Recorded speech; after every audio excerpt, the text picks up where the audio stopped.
How's it going, guys? It's me, Dat Fan, and today is going to be my first episode of the podcast. That 2 hours ago, I was like, "Let's start a podcast." I'm like, "Let's go." So I'm gonna talk a little bit about myself. I grew up around here, Fort Myers area. Was born and raised in Vietnam. Lived there for a few years, and then moved here for school back in 2011. So it's been 11 years. Yeah. So growing up, I was not very athletic. Growing up, I always played the guitar, music instruments. Was into drawing, painting. That I don't do that anymore, but that's how I grew up. Very artistic. The athleticism wasn't there for me. I was very good at copying. And by the way, this podcast is about golf. Just letting you know. And shout out to Good Podcast and the Good guys. They're amazing at what they're doing. Spreading the game of golf to all levels. To all the new golfers and to pretty much everyone. It's very entertaining, and I love what they're doing. And my goal is trying to do the same. Expand the sport, expand the game that I love the most. Yeah, but in this first episode, I am going to interview a few of my friends through FaceTime, obviously, because this time COVID's rising again, so not trying to be risky, but right now I'm going to interview some of my friends, four friends actually, uh, and what they think and what they do with golf and what do they do with their career. And stay tuned.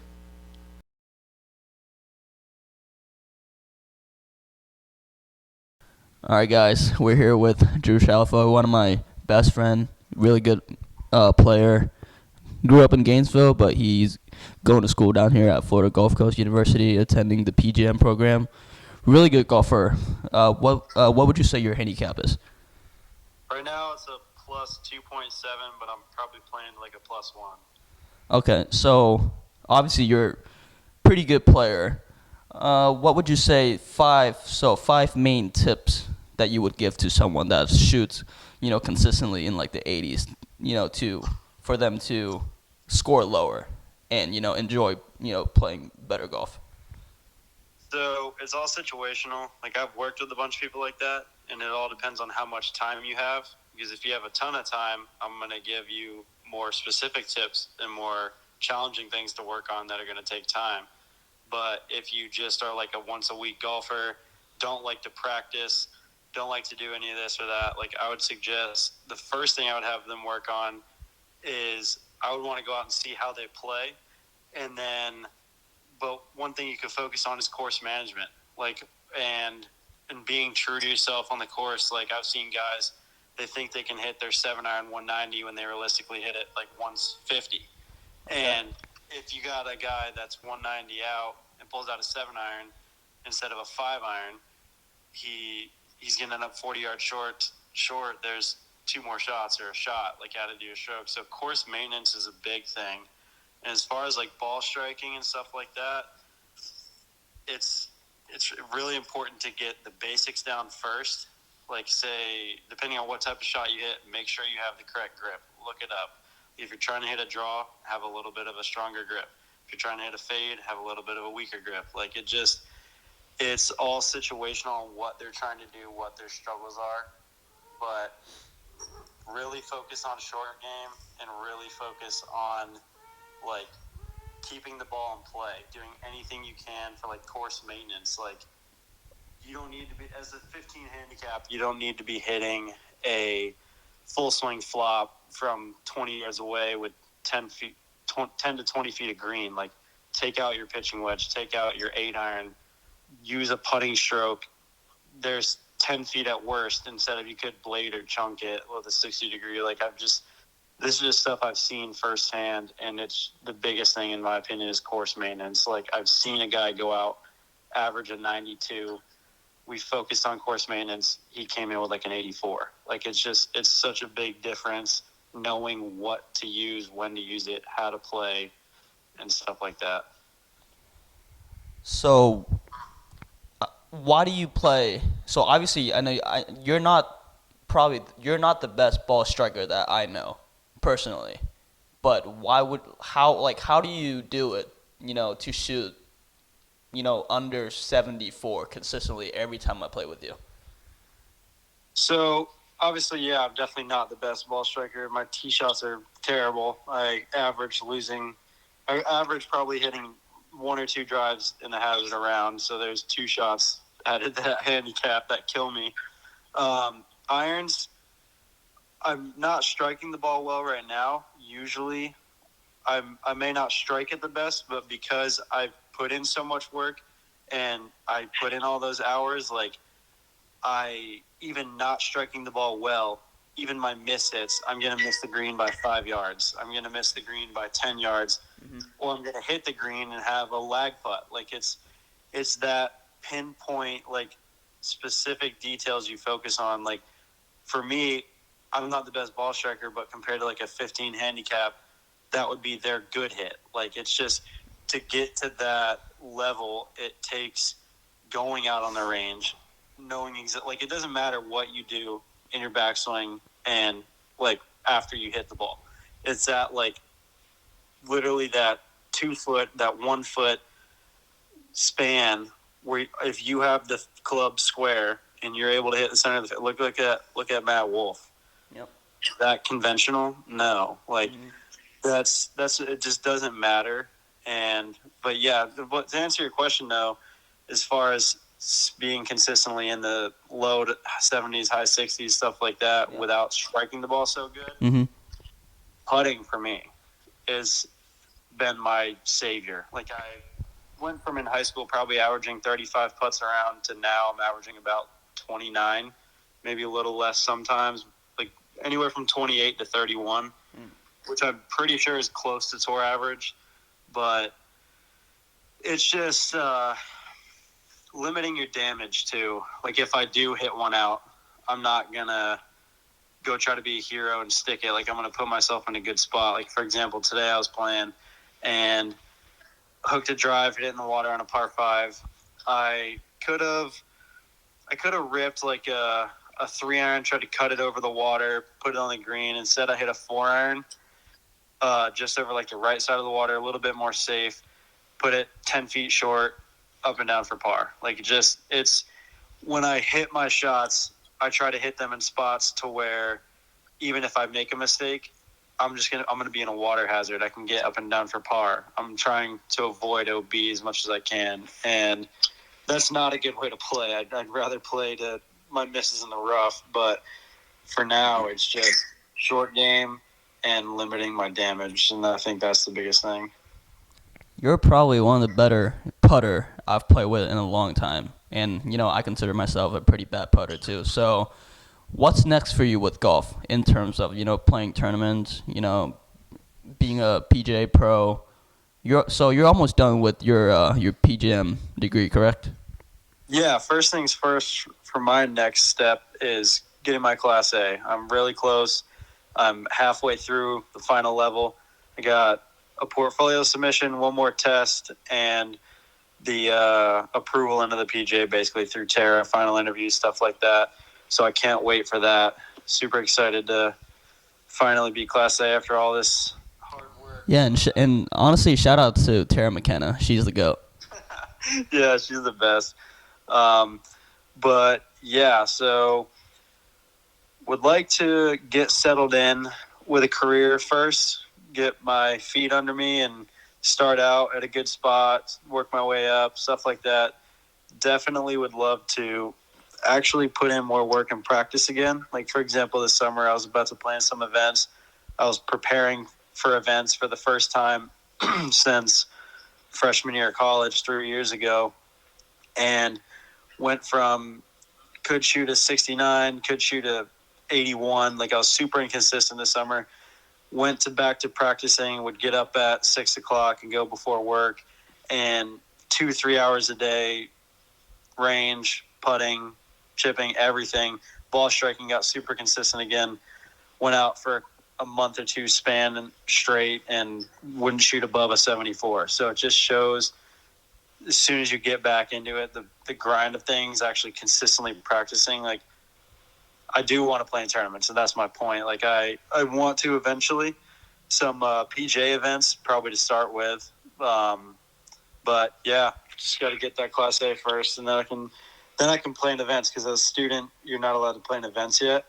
So get that Class A, and then I can play in a ton of events and hopefully win some money and go from there. For some people that don't know, there's a difference between a PJ pro and a professional golfer that plays on the PJ Tour. So he is trying to be a PJ club pro, essentially. So working at a golf course, working in the golf industry pretty much. Yep. Yeah, I'm trying to be an instructor, Class A PJ instructor. That's the goal. You heard from the man. All right, Drew. Appreciate your time, and we'll definitely have you back on the video soon. All right, Dat.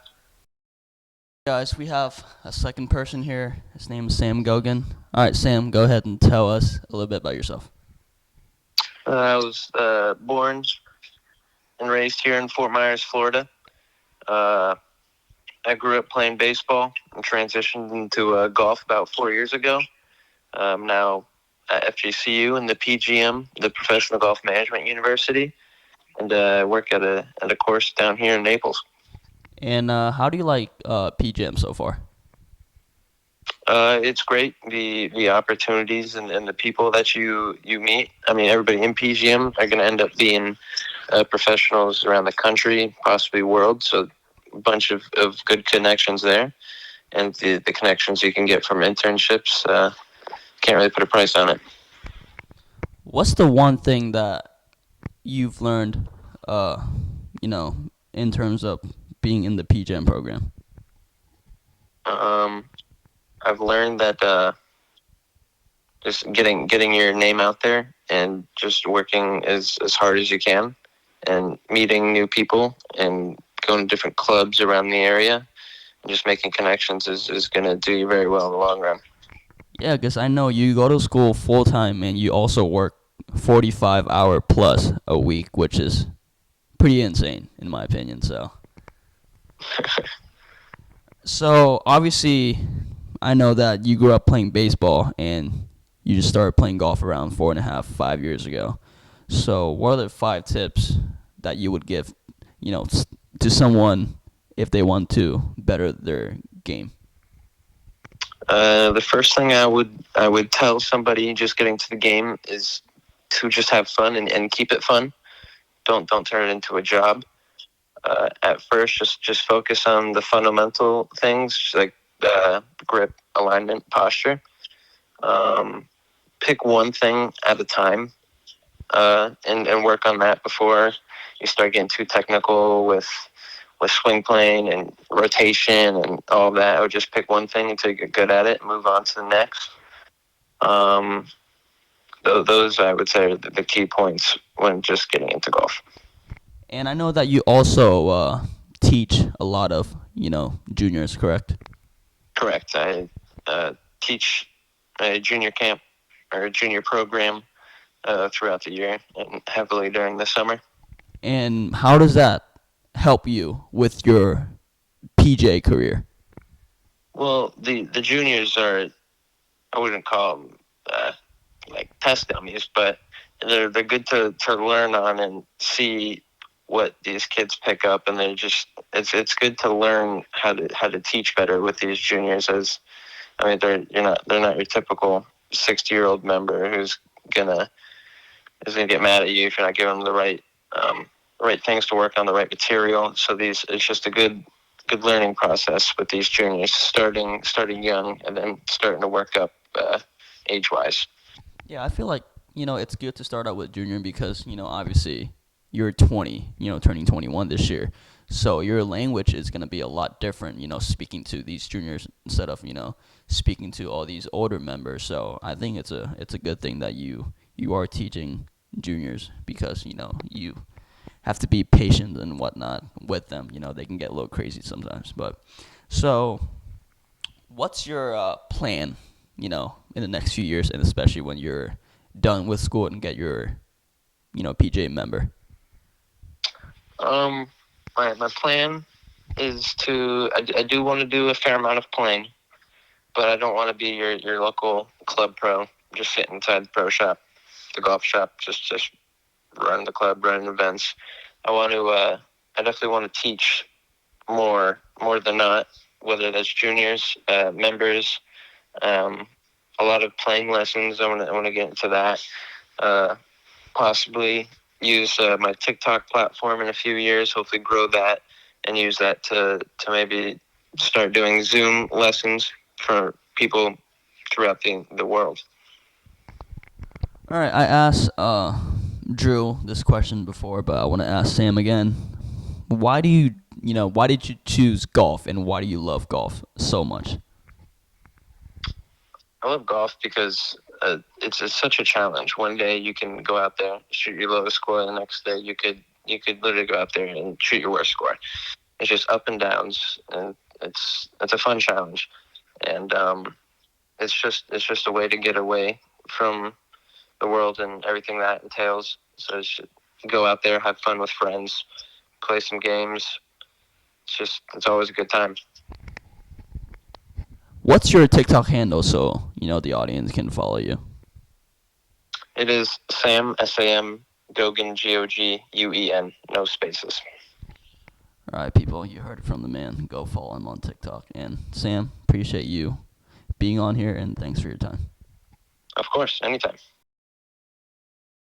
All right, boys and girls, we got the last part to the podcast. Here we got my two buddies, Casey and Ian. Casey, tell us a little bit about yourself, please. What do you want to know? Whatever you want to tell me, man. Shit, all right. Name's Casey Stavinga. My nickname is Dirty Ginge and has been since I've been playing basketball back in high school. Been playing golf now for 18 years. Grandparents got me in, dad kept it, and hell, I just love the game to an extent that I decided to pretty much throw away all my future and said, fuck it, let's go pursue it, Ian, do the same thing? Yeah, so born and raised in Miami, started playing golf at the age of 2, a little bit before Casey. My dad kind of did the same, parents did the same thing to me, saw that I had a better potential in the game of golf, so I decided to stick with it. And I'm in the position I'm in today as a future golf professional. So I was actually in the same class with these two boys, and so you guys are seniors, and this is your last semesters. And Casey and Ian, how do you like your your experience at FGCU with the PGM program so far? I mean, it's definitely been worth it. You come to college for one of two things. You either come to make, good friends and good connections, or you come for a degree. I felt like anybody can get a degree in business, and it's a very lucrative field to get into. I figured, why not go a little outside the box? I mean, PGA golf management is essentially just a business degree with a couple extra connections, but you're building such a deep web that I think it's really made all the difference for me personally. I don't know about you, but yeah, that's pretty well explained. To piggyback off of what Casey said, the PGM program has totally changed my view of what I wanted to do. Before, joining, I wanted to be a chemistry major, and I was going to go to the West Coast, and, I found this, and I was like, hey, I've been playing golf for my whole life pretty much. I love the game. I've been surrounded by the game. So fuck it. Let's pursue a career in it. And, met guys like Casey, I met guys like you, our buddy Drew, Shalfo. Yeah. So obviously, you guys are, pretty two decent golfers. We're probably like the 0.1% of golfers like playing golf. Like, to be honest with you guys, we're scratch golfers, and we're pretty, consistent, with our scores and whatnot. So Casey, what would you give some tips to some beginners to, keep themselves, keep the game fun and make it, not harsh on themselves? just don't overthink it. Just be happy you're out there. Agreed. Honestly, you can't get mad at yourself for hitting bad shots. You're gonna do it. It's just part of the game. But I still remember my first time going out there yesterday. It was just it all seems so new to me. I was only 4 or 5 years old playing on real courses, so it all just seems so new. All I wanted to do was just kind of soak it all in and enjoy every moment of it. I wasn't really thinking about being good, but as you Sure. get better, you can start to pursue it a little bit more, if that makes sense. But yeah, just keep it fresh, keep it laid back, and you'll have the most fun. Yeah, I agree with you, Casey. The best way I can explain it, golf is a game of misses, as I would say. You hit good shots, you hit your bad shots. You get good bounces from bad shots, you get bad bounces from good shots. You got to play the ball as it lies, though. So, don't get upset with yourself, kind of like what Casey said. And enjoy the moment. You're out there having fun, playing with your friends, maybe having a couple drinks. Enjoy it. Don't stress yourself out over, trying to be like Tiger Woods or Roy McIlroy. I mean, it's especially, with you, with the people, having, a full-time job, you working, 50 plus hours a week, you're not going to have time to practice. So don't expect yourself to go out there and beat Tiger Woods because you won't be Tiger Woods. You can't go in there expecting, especially working full time in this industry during season anywhere. You can't expect to go out there and be able to practice every day to the point where you're going to be. It's a lot of give and take. It's great to have that dream to want to be the best, to go out there and be the best, but you have to put yourself in a position to do that. Honestly, if you're looking to pursue that, PGM's not the way for you, because it's just, you're there to make, you're there to make connections. You're there to just kind of grow the game. You're not necessarily there to be the face of the game, if that makes sense. So some of you might know this, but I went to the PGM programs for 2 years. That's how I met these two. And, unfortunately, I found a different path in life that I went on, and, that I'm super thankful for. But, looking back, at my time at FGCU with PGM, I am so grateful that I've met a lot of people and made a lot of connections, through PGM. And shout out to Tara McKenna, Marty Hall, Mark Cormize, and Mr. Grok for, helping us, throughout, our journey. And Casey and Ian, what's the best thing that you've learned through the PGM program at Florida Gulf Coast? Wow. There's been a lot of things that I've taken away from it. There's so many, it's kind of hard to choose, but, what I'm trying to say is like I don't even know, like the internships have probably been the best part for me, being able to go to different parts of the country, experience the golf industry from, the working world. I think that's been the best part for me. I don't know about Casey, but that's what I felt. I'd say expand your horizon. The best part about the program for me is just been able to kind of expand my journey, meet a bunch of really, really cool people who come from all sorts of walks of life. That's really what it's about. It's getting to know everybody, having a blast while doing it. And you can't, yeah, as much as I love this guy over here, it's very, very important to expand your horizon. I appreciate that. It means a lot coming from you, Casey. Hey, Dad, what would you say is your inspiration? What inspired you, to go out there and play the greatest game ever made? Honestly, it just, I was about to ask you the same question. Honestly, golf makes me so happy, but also makes me so pissed off at the same time. Exactly. Honestly, it's just the challenge. It's not like you're playing basketball that you can stand right there and make your 3-point shots. Like all the time. You can miss a 3-footer, or you can miss a foot putt too. It's just the challenge that it gives me. Every day is a different story. Like you can go out and shoot. I'm speaking, on my behalf. I can go out there right now and shoot 85 right now. But I can also go out there and shoot 65 if I want to. That's just golf, and it's the hardest sport that ever been created, and I'm sure these guys can back me off. But yeah, It's a game of missing, guys. You know, Absolutely. can't expect to be perfect. We're all human. You know. Well, that's the beauty of the game. That's the beauty of the game. You got to expect it. You can go out there. Everything's different. You even play in the same course. I mean, hell, I've been working at my course now for this is my third season. I try to practice, play a little bit after work every day, when I can. But you go out there and you get so used to it, and you have a game plan in your head, and it almost, you can picture everything, picture every shot, how you're going to play every shot in your head, but it never seems to work out exactly how you picture or how you plan. It's so beautiful. Every shot tells a story, and every course tells a story. like when I first. Like when I first got into golf, probably like 12 years ago, like I always wondered this, like how could you be a member at the same course and playing the same course every day?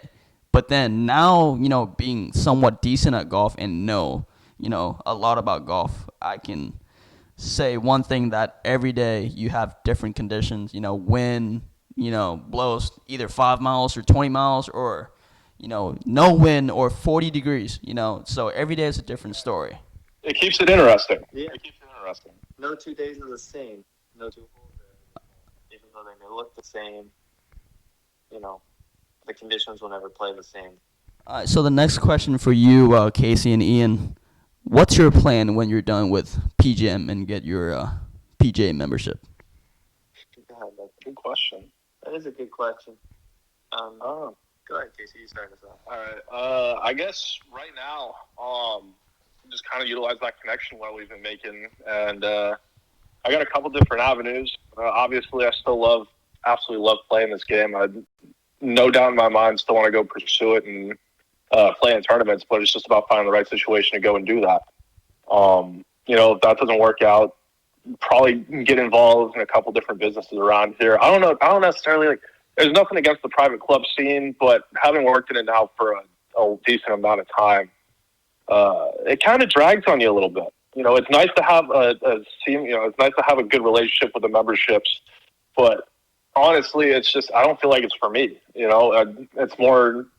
I'm going to take the connections, take the friendships, and I'm going to run with it. But I want to kind of expand my horizons and just, maybe get on staff somewhere, Titleist or TaylorMade or somewhere, and just kind of travel around at each course and do fittings and stuff like that. It's kind of like what I'm looking at. But, I still just want to play this game however possible. So you're copying me now, huh? Just a little bit. Oh, well, thanks. You're stealing my career path. Appreciate that, Case. Ian, what about you? What's your plan after you're done with your PGM program here at Florida Gulf Coast? Yeah, so I'm kind of similar to Casey. I've had, a couple of opportunities in the private club area down here in Southwest Florida. I've also noticed that it's not for me. I don't particularly enjoy, having to see the same members every day. And it drags on you. It does, especially like when you see, you could be having such a good day, but then that one member walks into the golf shop, and they come in, and all they do is complain about, hole number 7, the green was so slow, or the GPS screen was wrong. Try working at a facility where the members can create their own tee times at their house, so the only phone calls you're getting are complaints. Right. That kind of sounds. I don't know how. So Casey works at Bears Club in Naples. I work at a facility currently called Twin Eagles in North Naples. But when I get a phone call, I would say 1 out of 10 times. That's being generous. 1 out of 6 or 7 times, I'm almost on the point of getting cussed out by a member because our systems kind of stink. They're in the works. The club I'm at is in a big renovation. And a new director of golf just got hired. So, there's a lot of things going on. But to go back to your question, private club life for me and for Casey, not our designated career goals. So, I want to be in the club fitting world, preferably with TaylorMade or Titleist. And while I'm fitting, amateur golfers, or I get the opportunity to, experience the tour. What is it called? The tour van? Oh, the tour vans. Yeah, the tour van. Get to experience that. So I think the nice thing about it too is there's just so many different avenues. Right. Agreed. I'll remember. I don't know if you remember in that first couple of classes where we're doing all the history and the qualifying level. Yep. But you remember all the different classifications. I mean, like A1 through A26, and 26 is 26. Yeah, That was 24 or 24, but it drops. It's like everything is pretty much covered, including miscellaneous. I mean, heck, if you were to get your certification one day, even just considered podcasts, be like, would it be A24? Would that fall into the miscellaneous tab? Probably. Like content creator? Probably under the So, like guys like Good Golf, and not to name drop them. Shout out Good Golf. I watch. We both, Dad, me, Casey. We all watch their videos, and so much. I don't know if they would classify, but if they were in the PGA of America, they probably could. Yeah. Guys like Rick Steele, who just content creators in general. Yeah.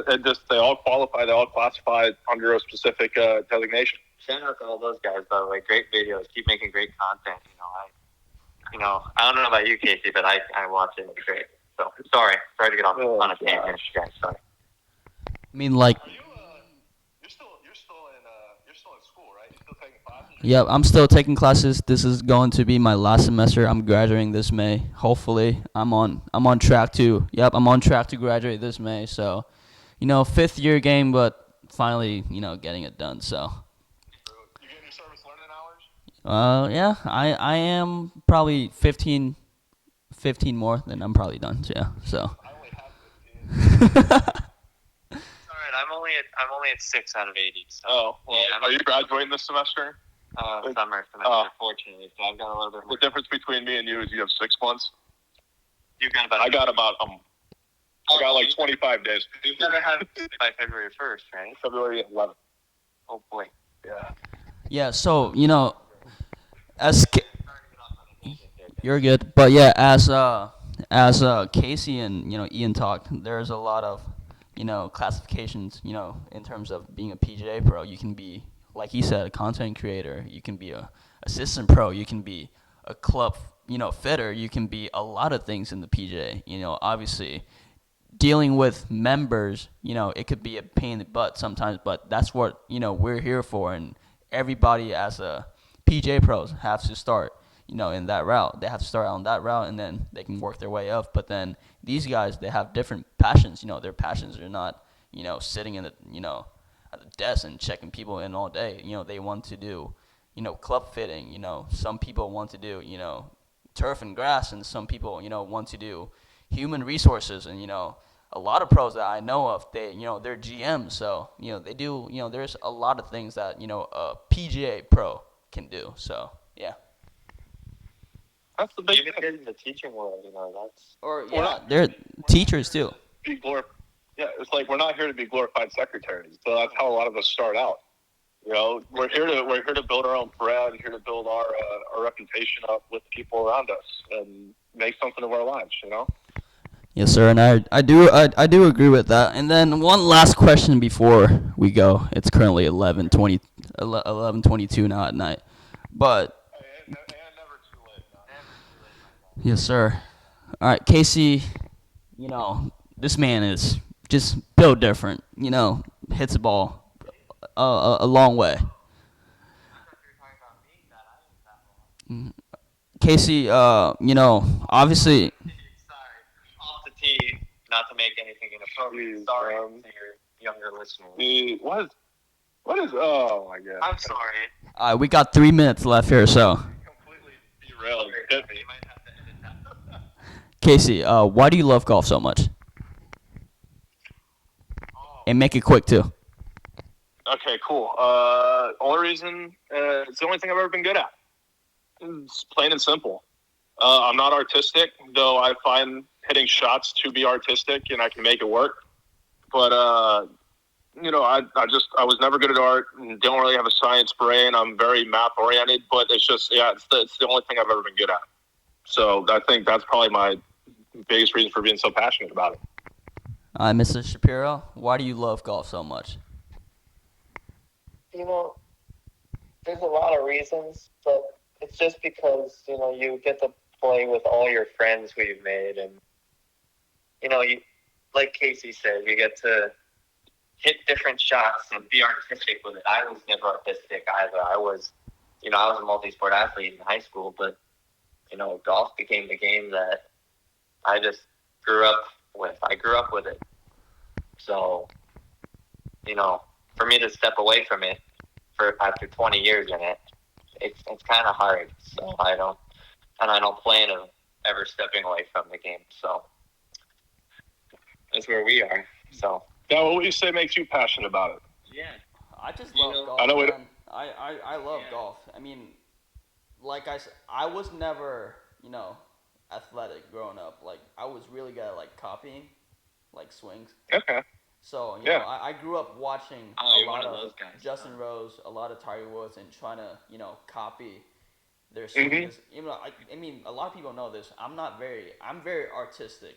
I like music. I like drawing. I like painting. But I was never, my athleticism wasn't there. So I was very good at copying. But then golf, I mean, for some reason, growing up, I thought it was easier than soccer, easier than basketball for some reason. I mean, it's kind of weird to say that, but that's how, I grew up thinking. And then, until this day, I love golf to death. And my goal right now is trying to be like a +4 or +5 handicap. Right now, I'm sitting at like a +1.7 or something, but that's the goal for now. Okay, we'll keep practicing. No doubt in my mind you'll hit it. I see too. For someone who claims to not be athletic, you sure hit the ball and damn far away. All right, boys and girls, that will conclude our podcast today. We got Casey and Ian as our last guest. Boys, thanks for your time, and we're probably going to have you on the podcast in the next few times. No doubt. Can't wait to see the setup, man. Let's meet up one day. Yes, sir. All right, boys, take it easy. You too, man. All right, guys, and that's it for today's episode. Thanks, Drew, Sam, Ian, and Casey for being on the first episode. And to be honest, I really enjoyed it.